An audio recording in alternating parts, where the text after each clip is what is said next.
નમસ્કાર વિદ્યાર્થી મિત્રો, ધોરણ 11 વિષય એસપી. આજનો આપણો ટોપિક છે પત્ર વ્યવહાર. એની અંદર જો કીધેલું છે, ઉમા કિરાણા ભંડાર હિંમતનગર વતી ગોળ, ખાંડ અને વિવિધ કઠોળની ખરીદી કરવા શ્રી અંબુજા ટ્રેડર્સ કાલુપુર અમદાવાદને માલ સામાન ઝડપથી મોકલવાની વિનંતી કરતો ઓર્ડર પત્ર. હવે માલ સામાન ઝડપથી મોકલવા માટેનો આપણે પત્ર લખેલો છે. એની અંદર ઉમા કિરાણા જે ભંડાર છે એ લખનાર વ્યક્તિ છે, એટલે એનું સરનામું કાં તો પત્રની સેન્ટરમાં આવશે અથવા તો પત્રની જમણી બાજુએ આવશે. ત્યાર પછી શ્રી અંબુજા ટ્રેડર્સ જે છે એનું સરનામું આવશે પત્રની ડાબી બાજુએ, તારીખ આવશે અને વિષય છે કરિયાણાની ખરીદી બાબતે. વિષય લખાઈ જાય ત્યાર પછી આવશે સંબોધક. જો અહીં આપેલું છે શ્રીમાન. જોઈએ હવે પત્રની શરૂઆત. આપની પાસેથી અમે મોટા જથ્થામાં અનાજ અને કરિયાણાની ખરીદી કરીએ છીએ. આગામી તહેવારોને ધ્યાનમાં રાખી ગ્રાહકોની માંગને પહોંચી વળવા નીચે જણાવેલ જથ્થામાં ગોળ, ખાંડ અને વિવિધ કઠોળની જરૂર હોય નીચે મુજબના માલ સામાનનો ઓર્ડર આપીએ છીએ અને તે ઝડપથી મળી શકે એવી સગવડ કરવા વિનંતી. જેટલો માલ મંગાવેલો છે એનું આખું લિસ્ટ આપેલું છે. ત્યાર પછી કીધું છે 1 મહિના પહેલાં આપે મોકલેલ ભાવ, વળતર અને અન્ય શરતો અનુસાર આ ઓર્ડરનો અમલ કરવા વિનંતી. કે તમે જે અમને ભાવ આપેલો હતો એ અનુસાર અમે આ માલ સામાન ખરીદવા ઈચ્છીએ છીએ, તો એને તમે એ ઓર્ડરને અમલ કરો એવી વિનંતી. અમે માલ સામાન દિન 3માં ગોલ્ડન ટ્રાન્સફર દ્વારા મેળવવા ઈચ્છીએ છીએ. માલ સામાન મળ્યાના 30 દિવસમાં નાણાંની ચૂકવણીની અમે ખાતરી આપીએ છીએ. 30 દિવસની અંદર પૈસાની ચૂકવણી કરવાની રહેશે અને ગોલ્ડન ટ્રાન્સફર દ્વારા ચૂકવણી કરવાની રહેશે. આપના સહકારની અપેક્ષા ત્યાર પછી લખનાર વ્યક્તિ પોતાની સિગ્નેચર કરશે.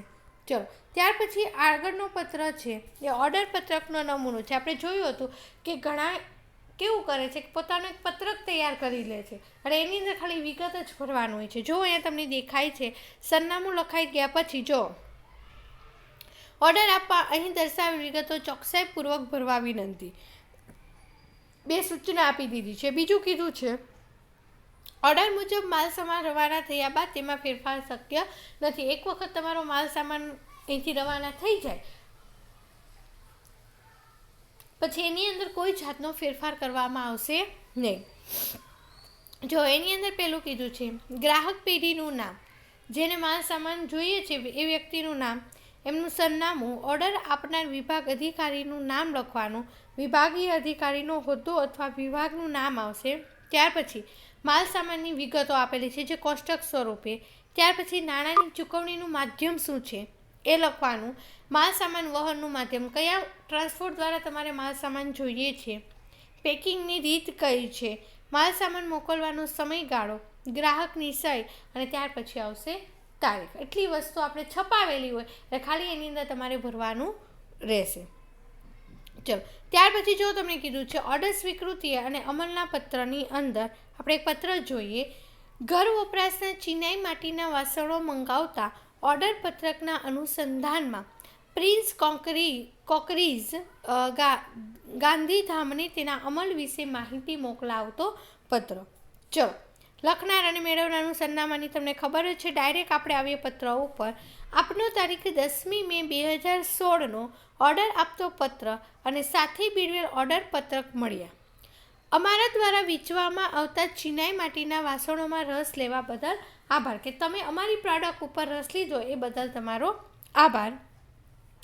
તમે મોકલાવેલ ઓર્ડર પત્રક મુજબનો માલ સામાન અમે પટેલ ટ્રાન્સપોર્ટ એજન્સી દ્વારા આજે આપના સરનામે રવાના કરવામાં આવ્યો છે. જે આપના જણાવ્યા અનુસાર માલ સામાન કાર્ડબોર્ડ પેકિંગમાં જરૂરી સૂચના સાથે મોકલેલ છે. જેવું તમારે પેકિંગ જોતું હતું એવા પેકિંગની અંદર જ માલ સામાન મોકલવામાં આવે છે. બિલના નાણાંની ચૂકવણી દિન 30માં સ્ટેટ બેંક ઓફ ઇન્ડિયા નાના બજાર બ્રાન્ચ મોરબી મારફત કરવાની રહેશે. એટલે નાણાંની ચૂકવણી પણ કહી દીધી કે કઈ બેંક દ્વારા કરવાની. આ પત્રની સાથે બિલની નકલ અને ટ્રાન્સપોર્ટ રસીદ બીડવેલ છે. એટલે બીડાને આવી ગયું. ઉચ્ચ ગુણવત્તાવાળો માલ સામાન ન્યૂનતમ ભાવ અને સમય પાલનની અમારી ખાસિયતને કારણે તમે અમને ભવિષ્યમાં મોટા ઓર્ડર આપશો એવી અપેક્ષા છે. ત્યાર પછી આભાર. અને ત્યાર પછી આવશે આપનો વિશ્વાસો. જે વ્યક્તિ પત્ર લખે છે પોતાની સહી કરશે અને બિડાણ સ્વરૂપ આપણે બે વસ્તુ મોકલેલી છે, બિલની નકલ અને ટ્રાન્સપોર્ટ રસીદ.